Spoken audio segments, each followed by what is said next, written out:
The Reserve just announced that it is launching FedNow instant payments in July of this year. In a variety of other countries, central bank instant payment options have been subsequently followed by CBDC trial rollouts.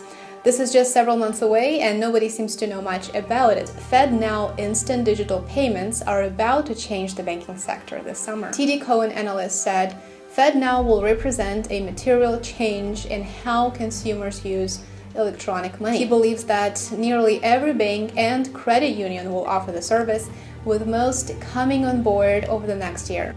I just got off the phone with TD Bank, and they're telling me that they want to go fully digital. So I asked them, what does that mean? Well, the call agent didn't know.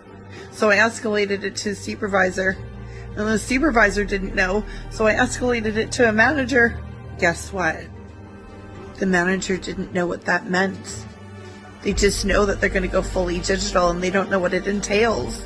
But what they could tell me was my non-compliance, non-consent, meant that I would lose my access card, which is my debit card, and my ability to do any sort of online banking. TD, access agreements, and digital banking agreements. So they go into effect April 24th. I've printed them off. A lot of people are saying, oh, it's a scam. I've called the bank twice. It's not a scam. This is legit shit. This is important news, isn't it? In fact, this launch of FedNow is such a big deal that Richmond Fed president in his announcement said this is a leading-edge payment system that is resilient, adaptive, and accessible. It is the Federal Reserve's digital payment system. As the name suggests, it simplifies payment services for banks of all sizes by offering around-the-clock, daily instant payment services. In addition to that, the system will allow bill payments, money transfers, and other consumer activities. In most cases, transactions will be settled within just 60 seconds and without any interruption. The system is not blockchain-based from what I'm reading. Central bank instant payment programs are new.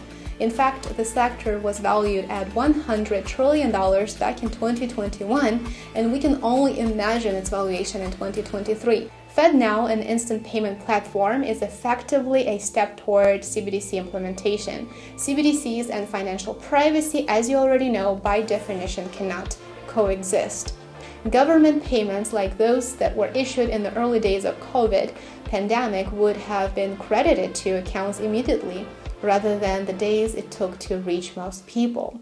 If we see one consistency throughout all governments, it's that emergencies and major world events are almost always capitalized on by increasing government control and restricting individual liberties.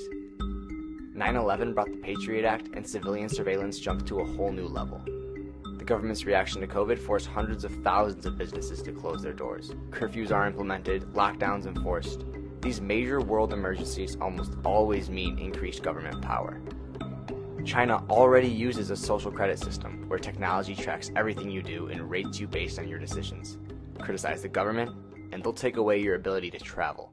They're constantly monitored by facial recognition cameras that are able to instantly put a face to a name.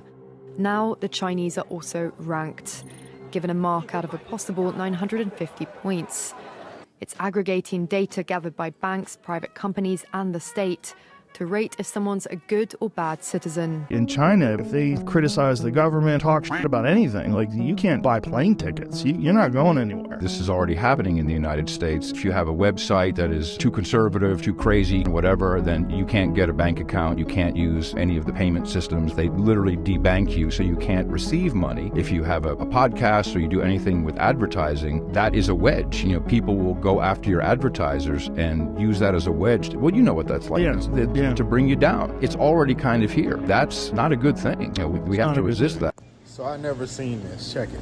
These doors don't open. None of the liquor. Put your ID and press scan. And start scanning your ID. Once it's done scanning, it says what door. The control structure for taking over the United States and the rest of the world has been revealed. Please check this out. The biggest part of the Great Reset that you're all missing is the carbon credit scan. And what is the carbon credit scan?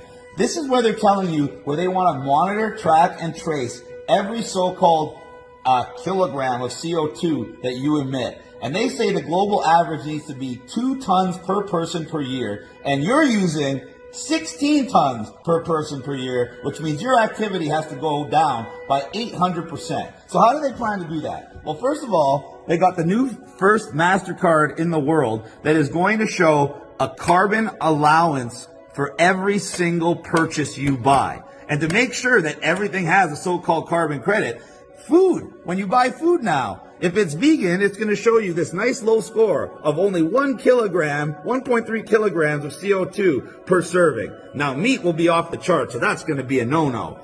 Check this out. If you go to a restaurant, even an Italian pizza place, they're going to show you the amount of CO2 for your dish. So literally everything you eat, everything you buy, is your clothes made of leather? That's going to cost more CO2 because it came from a cow. So every single thing you do is going to be tracked. Why? Because they want to put limits on how much you can spend monthly. They're telling you you're using 16 tons a year and they want you to use 2 tons a year. What does 2 tons look like? Well, check this out. Say you wanted to fly from Toronto to Amsterdam, and now Google, by the way, Google Flights shows the carbon emissions on that flight. That flight from Toronto to Amsterdam is 478 kilograms of CO2. That's almost 25% of your yearly allowance. But don't worry, if you go over your limit, they're going to charge you $170 for every kilogram.